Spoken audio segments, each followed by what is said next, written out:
আসসালামু আলাইকুম প্রিয় ভিউয়ার্স, কৃষিজার অন্তরে ইউটিউব চ্যানেলের পক্ষ থেকে জানাচ্ছি আন্তরিক প্রীতি ও শুভেচ্ছা। তো সর্বপ্রথম আমার ঠিকানাটা বলে দিই। কিশোরগঞ্জ জেলা নিকলি থানা দামপাড়া ইউনিয়ন নোয়াপাড়া গ্রাম। আমার ফোন নম্বরটাও বলে দিই 01643 850 703। আবার বলি 01643 850 703। ওই নাম্বারে ইমো হোয়াটসঅ্যাপ দুটাই আছে। তো আসলে যেই কথা বলবো, বেড়ার কামার কি একদিনই সফলতা পাওয়া সম্ভব, বা অল্প থেকে যদি ভাবেন যে সফলতা পাইবেন, সেক্ষেত্রে আপনার একটা ভুল ধারণা। মানে যতক্ষণ পর্যন্ত আপনার অভিজ্ঞতা না হয়েছে ততক্ষণ পর্যন্ত আপনি এই বেড়ার কামার থেকে মানে টাকা ইনকাম করা সম্ভব না। প্রথম অবস্থায় হয়তো বা আপনি একটু ঝুঁকির সম্মুখীন হইবেন। যখন আপনার অভিজ্ঞতা হয়ে যাবে, যখন আপনি বাজার সম্পর্কে জানতে পারবেন, যখন আপনি ওদের লালন পালন সম্পর্কে জেনে যাবেন, তখন কিন্তু আর সমস্যা হবে না ইনশাল্লাহ। তো প্রথম সবারই একটু সমস্যা হয়। একটা কথা যে হার জিত চিরদিন থাকবে, তবুও এগিয়ে যেতে হবে। বাধা বিঘ্ন না পেরিয়ে বড় হয়েছে কী করবে। যদি আপনি এই ভেড়ার কামার করেন তাহলে অবশ্যই হার জিত থাকবো, হয়তো বা আপনার মরবো। কিন্তু যদি আপনি হাল ছেড়ে দেন, সেক্ষেত্রে আপনি একজন ব্যর্থ লোক। আসলে ব্যর্থতা বলতে কোনো কিছু হয় না। সব কিছুই একটা বিষয় মাথায় রাখবেন যে অন্যজনে যদি পারে তাহলে আমি কেন পারবো না, আরেকজনে যদি পারে আমি কেন পারবো না। আসলে তো সফলতা কোনো কিছুতে একদিনে আসে না।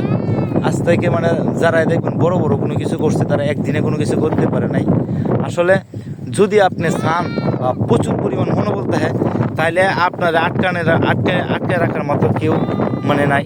আর তাদের মধ্যে অনেকের আছে, হয়তো বা কেউ মাইন্ড করেন না, অনেকের অনেক টাকা আছে, হয়তো বা ইউটিউবে লোভনীয় ভিডিও দেখে যে বেড়ার কামারে প্রচুর লাভ কামার শুরু করে।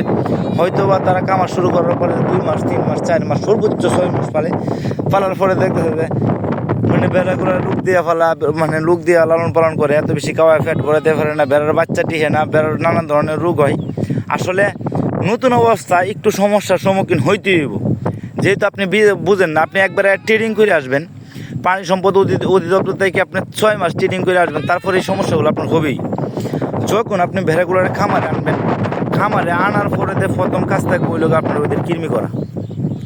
এক লোকে কয়দিন আগে করছে কি আসলে বিষয়টা আমি জানি না। যদি একদিন আগে কৃমি করে তাতে আমার সমস্যা নেই। আমি আমার খামারে আপনি 10টা বেড়া উঠেছেন, 10টা বেড়ার প্রথম কাজ থাকবে আপনার কৃমি করা। কৃমিটা করা শেষ, 1 সপ্তাহ পরে আপনি প্রিপেয়ার করবেন। প্রিপেয়ার করা শেষ, এরপরে 1 সপ্তাহ পরে আবার আপনি বার্মিং করবেন।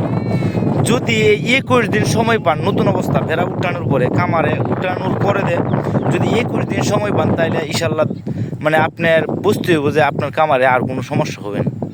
আসলে যারা নতুন অবস্থায় কামার শুরু করে তাদের মানে নানান ধরনের সমস্যা হয়। আসলে কোনো কিছু শিখতে গেলে মানে কোনো কিছু লস দিয়েই তারপরে শিখতে হয়। যে আপনি যদি ভাবেন যে শুরু থেকে আমি সব শিখেছি, শুরু থেকে সব পারি, তাহলে আমার এই সমস্যা কেন হইলো। হয়তো বা আপনার 2টা 4টা 5টা 10টা বাচ্চা মরতেই পারে, মন খারাপ করলে চলবে না। আর এই বাচ্চা মরার কারণগুলো যদি আপনি নিজে মানে বাও করতে পারেন, বা নিজে এটা উদ্বোধন করতে পারেন যে কিছু সেটা আমি দেখব, তাহলে ইনশাল্লাহ আপনি একটা মরলেও সমস্যা নেই। যার প্রাণ আছে সে মরবই। আমার একটা বড় মরলে মরতেই পারে, এর প্রাণ আছে, মানুষ মরে তাহলে ভেড়া মরতো না, মরবই। কিন্তু মরার কারণগুলো যদি আপনি বাও করতে পারেন, মানে সঠিক সমাধানগুলো বাড়তে পারেন যে খেয়াল লাগিয়ে মরছে কি আসে বিষয় একটু দিয়ে দিতে, তাইলে আপনি প্রকৃত খামারে দিতে পারবেন, বা আপনি খামারটারে আগায় নিতে পারেন।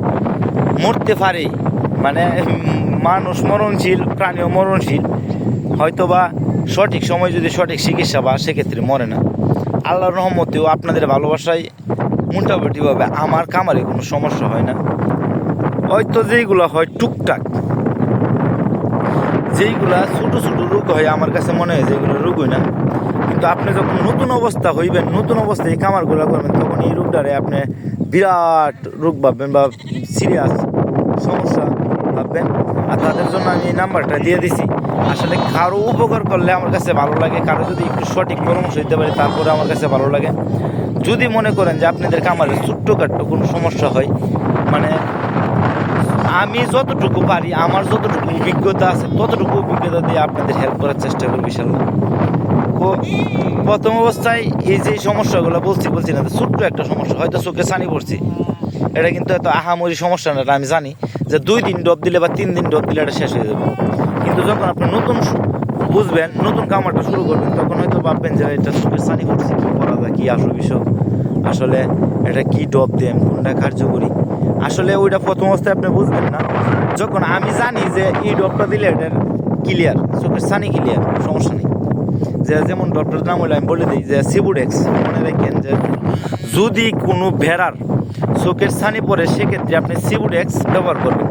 এই যে মনে করেন যে চোখের ছানির যত ধরনের সমস্যা আছে আপনার সমাধান আছে। আবার অতিরিক্ত মাত্রায় যদি দেখেন চোখের ছানি পড়ে সেক্ষেত্রে আপনি কী করবেন, সেক্ষেত্রে ভাববেন যে মানে চোখের মধ্যে কৃমি অ্যাটাক করছে, চোখের মধ্যেও কৃমি হয়। আর এই কৃমির জন্য আপনারা বার্মিক ইঞ্জেকশন দিতে পারেন, বার্মিক আইভারমেট্রিক, এইগুলো দিলে আপনার এই সমস্যা একদম শেষ হয়ে যাবে। আবার চোখে ছানি পড়ে আরেকটা কারণ আছে লোক আপনার এই যে নিচে যে প্লটটা করেন, প্লটটা যদি আপনি সঠিকভাবে মানে পরিষ্কার না রাখতে পারেন বা ওই জায়গা থেকে যদি গ্যাস উঠেও পড়ে সেক্ষেত্রে বেড়ার চোখে ছানি পড়ে। তো আসলে ছোটো ছোটো বিষয়গুলো আমি তুলে ধরার চেষ্টা করি। যদি মনে করেন কারো কারমারে কোনো ধরনের সমস্যা হয়, ইনশাল্লাহ আমার সাথে যোগাযোগ করেন, আমি যতটুকু পারি ততটুকু আপনাদের হেল্প করার চেষ্টা করব। আর যদি আমার ভিডিওটা ভালো লাগে তাহলে অবশ্যই একটা লাইক কমেন্ট কইরা মানে সাথে থাকেন। আপনাদের মানে একটা লাইক একটা কমেন্ট আমার ভিডিও করতে আমার উৎসাহ বাড়ায়। ধন্যবাদ সবাইকে, সবাই ভালো থেকে সুস্থ